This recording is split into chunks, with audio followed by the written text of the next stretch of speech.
My name is Kimar, and I'm 35 years old. I've worked hard my entire life to build a better future for myself and my family. Growing up in a small community in Brooklyn, I learned the importance of hard work and community from a young age. My grandfather always told me, "A man's home is his castle," and I took those words to heart. I bought my dream home in a quiet suburban neighborhood where everyone knows each other's names. I spent countless hours maintaining my property, planting trees and building a fence. It was my sanctuary, my pride and joy. I thought I had finally found a place where I belonged, where I could live life on my own terms. But little did I know, my neighbor had other plans. I remember the day I moved in like it was yesterday. I was excited to start this new chapter of my life, and I was eager to meet my neighbors. I put up a "Welcome to my home" sign, and I spent hours unpacking and arranging my furniture. My neighbor, Mr. Brown, came over to introduce himself, and we chatted for a bit about the neighborhood and the community. He seemed friendly enough, and I thought we would get along just fine. As time went on, I noticed that Mr. Brown would often stop by to chat with me while I was working in my yard. We would talk about everything from sports to politics, and I enjoyed our conversations. But despite our friendly interactions, I started to notice that Mr. Brown would occasionally glance over at my property with a look of interest. At first, I thought nothing of it, but as time went on, I began to feel a sense of unease. I tried to brush it off, thinking that I was just being paranoid, but the feeling lingered and I couldn't shake the sense that something was off. I started to wonder if Mr. Brown was just being friendly, or if he had ulterior motives. I didn't know it at the time, but my instincts were right on track. Something was indeed off, and it would soon change my life forever. I continued to work hard and enjoy my life in my new home, but the feeling of unease lingered. I didn't know what the future held, but I was determined to protect my property and my way of life. Little did I know, my neighbor was watching and waiting for the perfect moment to strike. I lived in a quiet suburban neighborhood where everyone knew each other's names. The streets were lined with tall trees and the houses were spaced out, each with its own unique character. I would often see my neighbors outside, tending to their gardens or playing with their kids. We would exchange pleasantries, and sometimes we'd have block parties or community events. My neighborhood was a tight-knit community where people looked out for each other. If you were away from home for an extended period, your neighbors would keep an eye on your house.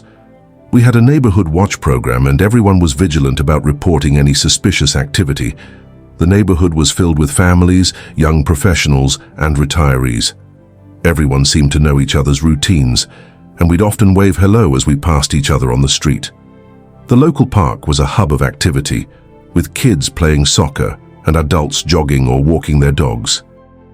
I loved living in this neighborhood. It was peaceful, and I felt safe walking around at any time of day. My neighbors were friendly, and we'd often have impromptu gatherings or barbecues. It was a great place to raise a family or simply enjoy the quiet life.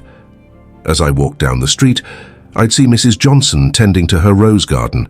She'd smile and wave, and I'd stop to chat with her for a bit. Mr. Thompson would often be working on his car in his driveway, and I'd offer to lend a hand if he needed it. The neighborhood was a place where time stood still. People knew each other's stories, and we'd often gather to share news and gossip. It was a place where community mattered, and everyone looked out for one another. But despite the peaceful atmosphere, I couldn't shake the feeling that something was off. My neighbor, Mr. Brown, seemed friendly enough, but I had noticed him glancing over at my property more often than usual. I tried to brush it off, thinking that I was just being paranoid, but the feeling lingered, and I couldn't help but wonder what was really going on. As the days went by, I started to notice more and more that Mr. Brown would often look over at my property with interest. I didn't think much of it at first, but as time went on, I began to feel a sense of unease. I didn't know what Mr. Brown was planning, but I knew I had to be vigilant. The neighborhood might have seemed idyllic, but beneath the surface, tensions were simmering, and I was about to find out that my neighbor's intentions were far from friendly. I spent every spare moment tending to my property. I mowed the lawn, trimmed the bushes, and planted flowers in the garden. My house was a reflection of my personality, neat, tidy, and well-maintained. I took pride in my home, and I loved showing it off to friends and family. My neighbor, Mr. Brown, would often compliment me on my garden. He'd stop by to admire the flowers or ask for gardening tips. I enjoyed sharing my knowledge with him, and we would chat for a bit about our shared love of gardening.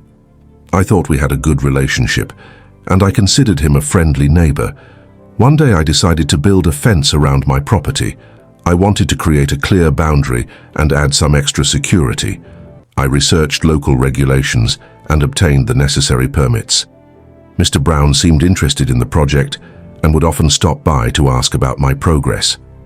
As I worked on the fence, I noticed that Mr. Brown would watch me from his property. He'd make comments about the design and the materials I was using. I appreciated his input and took his suggestions into consideration. I thought he was being friendly and helpful. When the fence was finished, I was proud of the result. It added a touch of elegance to my property and clearly defined the boundary. Mr. Brown complimented me on the fence, and I thanked him for his input. I thought our conversation was amicable, and I didn't notice anything out of the ordinary. But as time went on, I started to notice that Mr. Brown would glance over at my fence more often than usual. He'd make comments about it to other neighbors, and I began to wonder if he was trying to make a point. I didn't think much of it at first, but the frequency of his comments started to get under my skin. One day I saw Mr. Brown standing near the fence, staring at it intently. I approached him and asked if everything was okay. He turned to me and said, "Your fence looks nice, but I'm not sure it's entirely on your property." I was taken aback by his comment, and I asked him what he meant. Mr. Brown hesitated and said, "I think it might be encroaching on my land." I was surprised by his claim, and I told him that I had obtained the necessary permits and followed the local regulations. Mr. Brown nodded and said, "I'm sure it's just a misunderstanding." But the seed of doubt had been planted, and I couldn't shake the feeling that something was off. I decided to review the property documents and survey reports to ensure that my fence was indeed within my property boundaries. As I dug deeper, I started to realize that there might be more to Mr. Brown's claim than I initially thought, and that's when things started to get complicated. I'd been living in my house for over 5 years, and everything was fine. My neighbor, Mr. Brown, and I would occasionally chat about the neighborhood or our gardens, but one day, out of nowhere, he started making claims about the property boundary. I was fixing my fence when he approached me, his eyes fixed on the posts. "Your fence looks nice," he said, "but I'm not sure it's entirely on your property." I stopped hammering and turned to face him. "What do you mean?" "I got all the necessary permits and followed the local regulations." Mr. Brown hesitated. "I'm pretty sure it's encroaching on my land." I couldn't believe what I was hearing. We'd been neighbors for years, and this was the first time he'd ever mentioned any issues with the property line. I asked him why he thought that, but he just shook his head and said it was a misunderstanding. The conversation left me with a nagging feeling. I decided to review the property documents and survey reports to ensure that my fence was indeed within my property boundaries. As I dug deeper, I started to notice some discrepancies in the measurements. It seemed like Mr. Brown's claim might not be entirely baseless. Days turned into weeks, and the tension between us grew. Mr. Brown would often glance over at my fence, his expression unreadable. I'd catch him talking to other neighbors, gesturing towards my property. It was clear that the issue wasn't going away. One afternoon, I saw Mr. Brown standing near the fence, staring at it intently. I approached him. "Hey, Mr. Brown, is everything okay?" He turned to me, his eyes narrowing slightly. "Just checking the boundary," he said. I felt a surge of frustration. "Look, Mr. Brown, I've reviewed the documents and I'm confident that my fence is within the property lines." He raised an eyebrow. "You'd think that, wouldn't you?" The ambiguity in his tone left me wondering what he was really after. Was this about the property, or was there something more to it? The uncertainty hung in the air, casting a shadow over our once cordial relationship. As the days went by, the atmosphere between us grew increasingly strained. I'd see Mr. Brown measuring the fence line, taking notes and photographs. It seemed like he was gathering evidence to support his claim. I couldn't help but wonder what would happen next. Would we end up in a long-standing feud like the Montagues and Capulets? The memory of those feuding families made me realize how petty disputes could escalate into something much bigger. I didn't want that to happen with Mr. Brown and me.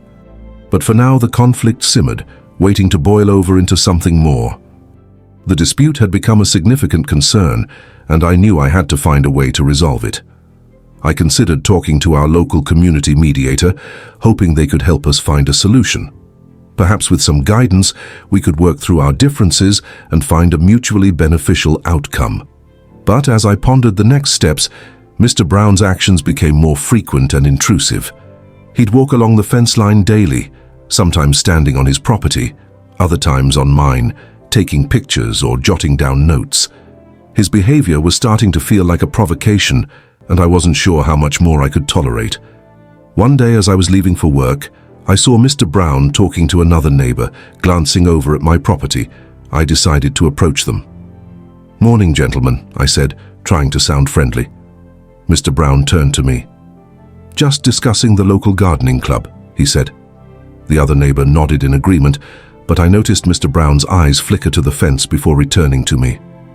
I smiled politely and bid them a good day, but the encounter left me feeling uneasy. As the situation continued, I started to feel like I was in a standoff, unsure of how to break the deadlock. Mr. Brown's behavior was becoming increasingly bizarre, and I wondered what his next move would be. Would he take legal action, or was this just a phase? The uncertainty hung over me like a cloud, casting a shadow over my once peaceful life.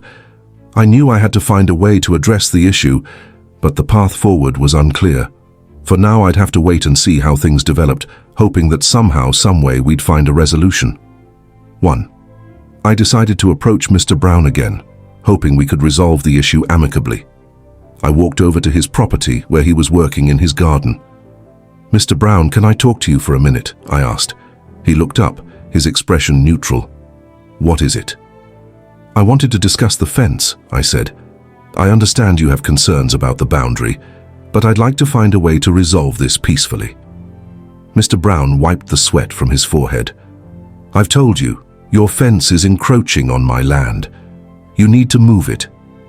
I tried to reason with him. "I've reviewed the property documents and I'm confident that my fence is within the boundaries. Perhaps we could get a surveyor to take a look." Mr. Brown's expression changed. His eyes narrowed and his voice took on a sharper tone.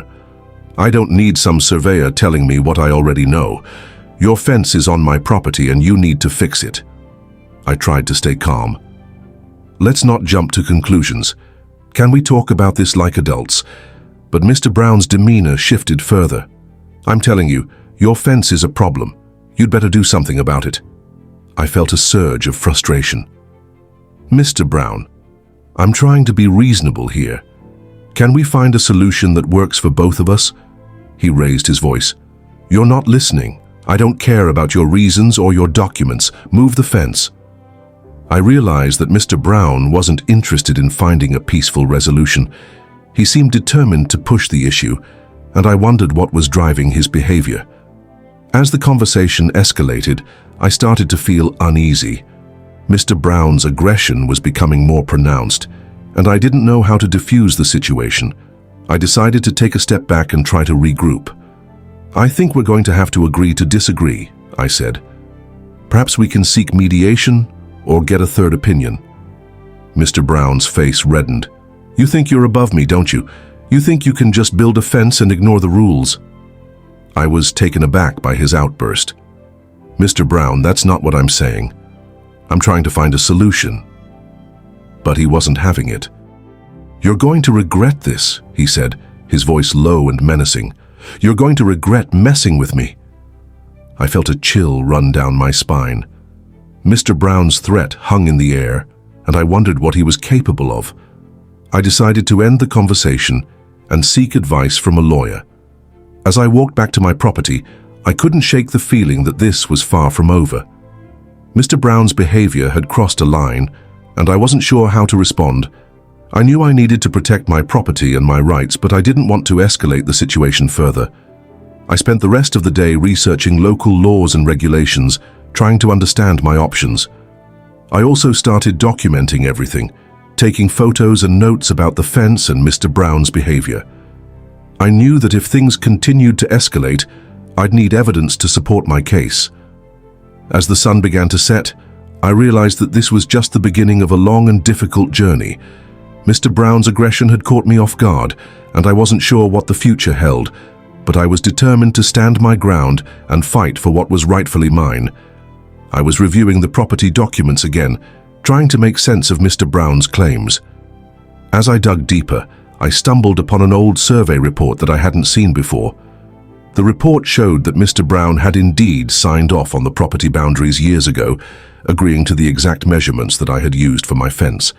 But what caught my attention was a handwritten note on the report, signed by Mr. Brown. It said that he had intentionally misrepresented the property boundaries to gain an advantage over me. I felt like I had been punched in the gut. Mr. Brown's claims about the fence weren't about the property at all. They were about trying to manipulate and deceive me. I couldn't believe what I was reading. I had considered Mr. Brown a neighbor and a friend, and now I realized that he had been playing me all along. I felt shocked and hurt, wondering how someone could be so deceitful. I started to think about all the times Mr. Brown had been friendly and courteous, and how I had trusted him. As I sat there staring at the documents, I realized that I had been blind to the signs. Mr. Brown's behavior had been inconsistent, and I should have seen the warning signs, but I had chosen to ignore them, thinking that he was a good neighbor. Now the truth was staring me in the face. Mr. Brown had been manipulating me, using his charm and friendliness to gain my trust.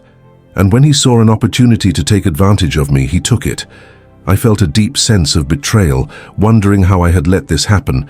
I started to think about what I could do next. I knew I needed to confront Mr. Brown, but I wasn't sure if that would do any good. I also knew that I needed to take action to protect my property and my rights. I started to make a plan, thinking about how I could gather evidence and build a case against Mr. Brown. As I sat there trying to process what had happened, I heard a knock at the door. It was my lawyer who had come to discuss the case. I showed him the documents, and he was shocked by what he saw. "This is clear evidence of deceit," he said. "We can use this to build a strong case against Mr. Brown." I nodded, feeling a sense of determination. I was going to fight for my property and my rights, and I was going to make sure that Mr. Brown paid for what he had done. I was ready to take action, and I was confident that justice would be served. Together, my lawyer and I started to build a case against Mr. Brown. We gathered evidence, interviewed witnesses, and prepared for a long battle. I was determined to see this through no matter what it took. As I looked at the documents again, I felt a sense of resolve. I was going to fight for what was rightfully mine, and I was going to make sure that Mr. Brown didn't get away with his deceit. The game was on, and I was ready to play. I realized that I needed to take action to resolve the dispute with Mr. Brown. I decided to seek advice from a lawyer who specialized in property law. I made an appointment and headed to his office, determined to find a solution. As I sat in the waiting room, I flipped through a magazine, trying to distract myself from the anxiety that was building up inside me. When the lawyer called my name, I stood up and walked into his office. He was a middle-aged man with a kind face and a professional demeanor. "So, tell me about your situation," he said, leaning forward in his chair. I explained the entire story, from the fence dispute to Mr. Brown's aggressive behavior. The lawyer listened attentively, taking notes and asking questions. "I see," he said, nodding his head. "It sounds like Mr. Brown is trying to intimidate you, but let's take a look at the property documents and see what we can do." I handed him the documents and he reviewed them carefully. After a few minutes, he looked up and said, "It seems like you have a strong case. The property boundaries are clearly defined, and Mr. Brown's claims don't seem to have any merit." I felt a sense of relief wash over me. "So, what can I do?" I asked. The lawyer leaned back in his chair. "We can send a letter to Mr. Brown, informing him that we dispute his claims and outlining our evidence. We can also offer to negotiate a settlement if he's willing." I nodded, feeling a sense of determination. "Let's do it," I said. "I want to resolve this once and for all." The lawyer nodded. "I'll draft the letter and send it to Mr. Brown, but I have to warn you, he may not respond positively. It's possible that he'll escalate the situation." I nodded, knowing that I had to be prepared for anything. "I'm ready for that," I said.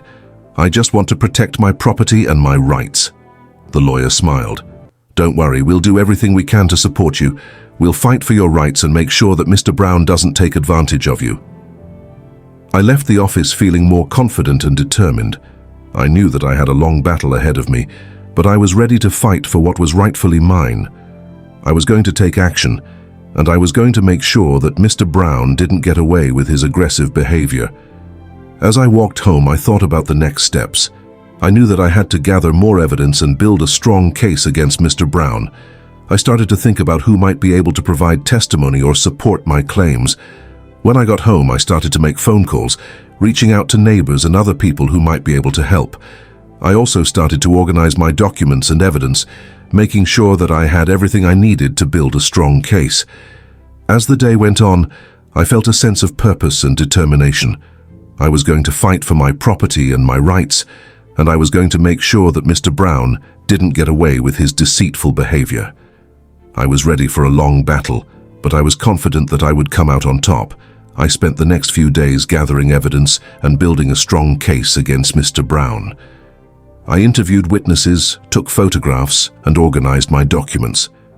My lawyer and I worked together to draft a letter to Mr. Brown, outlining our evidence and disputing his claims. As I worked on my case, I couldn't help but think about the potential consequences of my actions. I knew that Mr. Brown was determined to win, and I suspected that he would stop at nothing to get what he wanted. I started to feel a sense of unease, wondering what Mr. Brown's next move would be. One day, I received a call from my lawyer.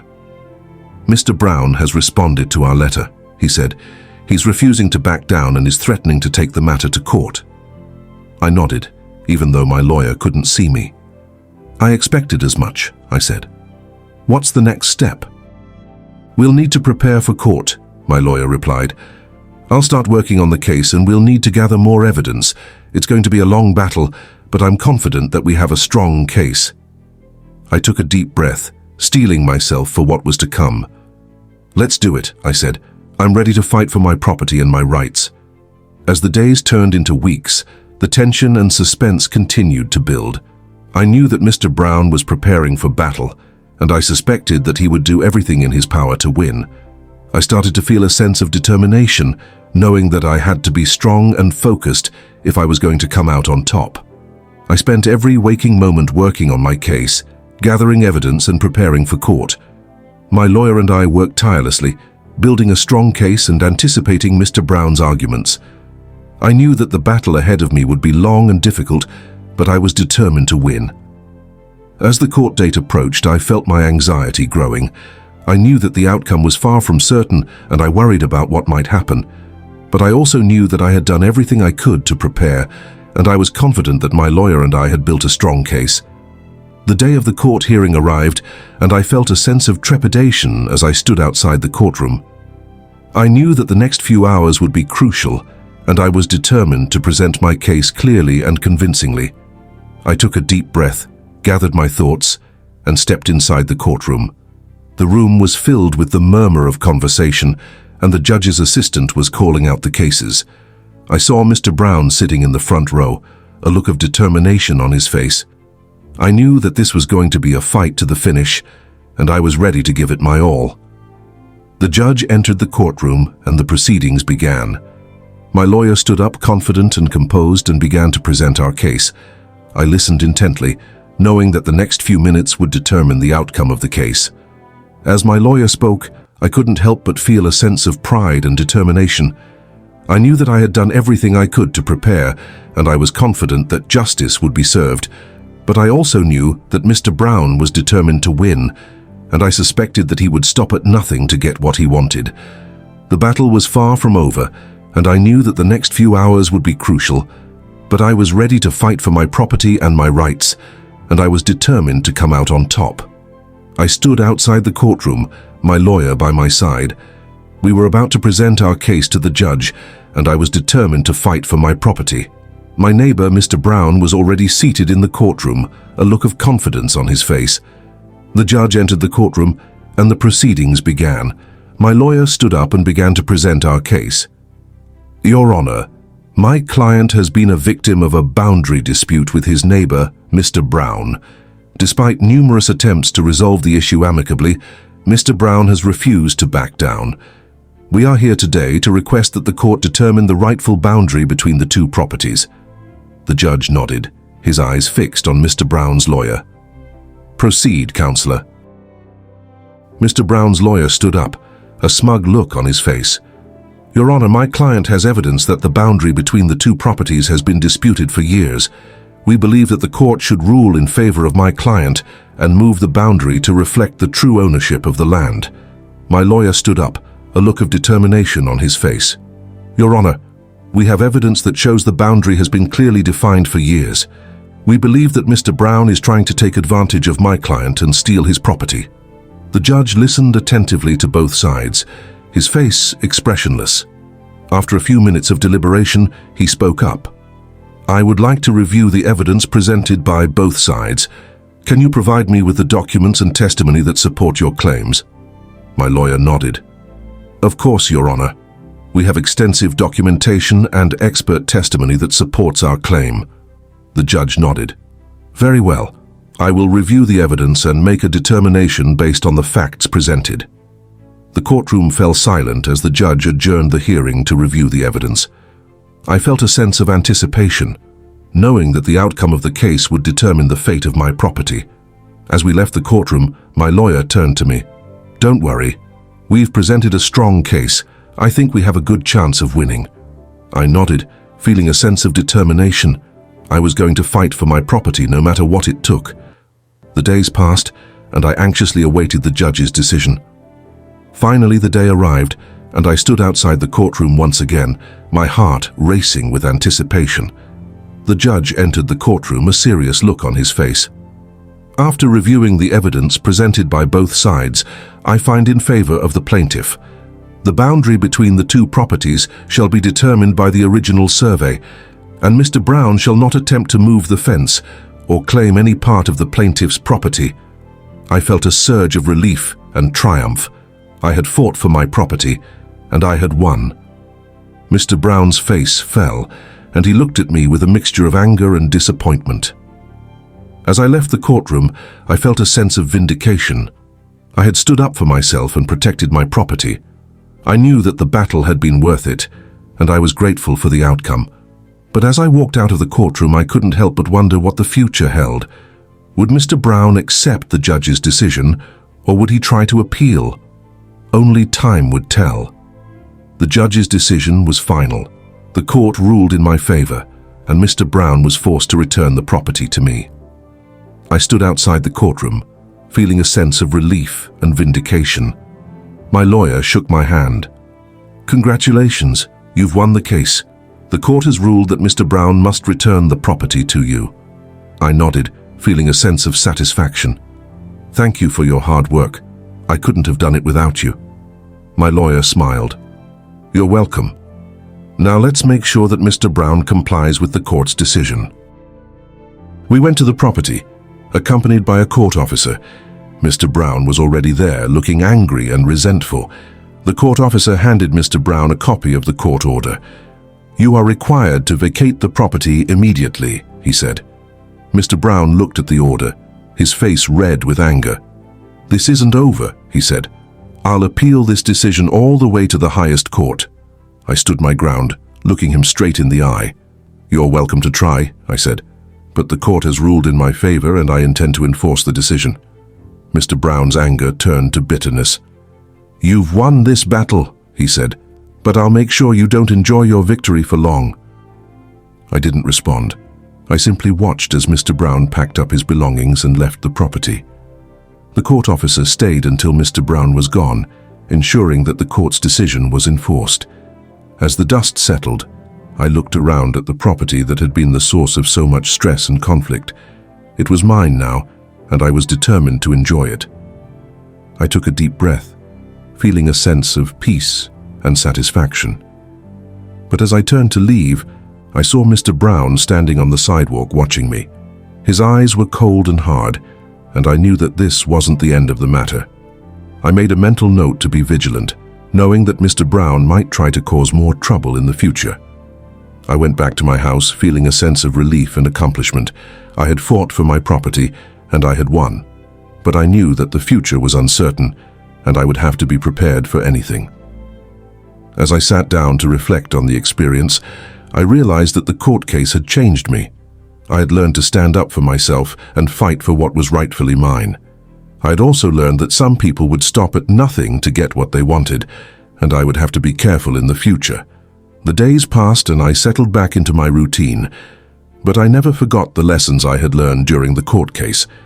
I remained vigilant, always on the lookout for potential threats to my property and my well-being. And as for Mr. Brown, I never saw him again, but I knew that he was out there, watching and waiting. I was prepared for him, though. I had fought for my property, and I would fight to protect it again if necessary. I sat in my living room, reflecting on the experience of the court case. It had been a long and difficult journey, but I had come out on top. I thought about the lessons I had learned, the most important one being to stand up for myself and fight for what was rightfully mine. I realized that I had been too passive in the beginning, hoping that the issue would resolve itself, but it hadn't, and I had to take action to protect my property. I thought about the people who had supported me throughout the ordeal, my lawyer and friends who had stood by me. As I looked back, I realized that the court case had taught me a lot about myself. I had discovered that I was stronger than I thought, and that I could handle difficult situations. I had also learned to be more assertive and to stand up for myself. I thought about Mr. Brown and his behavior. I couldn't understand why he had been so aggressive and confrontational, but I knew that I couldn't let his behavior affect me. I had to focus on my own actions and reactions. As I sat there, I felt a sense of closure. The court case was over and I had won. I could finally move on with my life. I thought about the future and all the possibilities it held. I knew that there would be more challenges and obstacles, but I was ready. I stood up and walked to the window. I looked out at the property that had been the source of so much stress and conflict. It was mine now, and I was determined to enjoy it. I felt a sense of peace and satisfaction, knowing that I had fought for something that was important to me. I thought about the people who had doubted me, who had thought that I wouldn't stand up for myself. I proved them wrong, and I felt a sense of pride. I knew that I had done the right thing, and that I had protected my property. As I stood there, I knew that I would always be prepared for whatever life threw my way. I had learned to stand up for myself, and I would continue to do so. I felt a sense of confidence and determination, knowing that I could handle anything that came my way. The experience had been difficult, but it had taught me valuable lessons. I knew that I would carry those lessons with me for the rest of my life. I was grateful for the experience, despite the challenges it had brought. I was a stronger person now, and I knew that I could face whatever came next. I took a deep breath, feeling a sense of finality. The court case was over, and it was time to move on. I was ready for the next chapter of my life, whatever it might bring. I walked away from the window, feeling a sense of hope and anticipation for the future. This is the end of my story. Thank you for watching, and if you like this kind of content, kindly leave us a like, share the video, and subscribe to the channel for more stories like this. Thank you.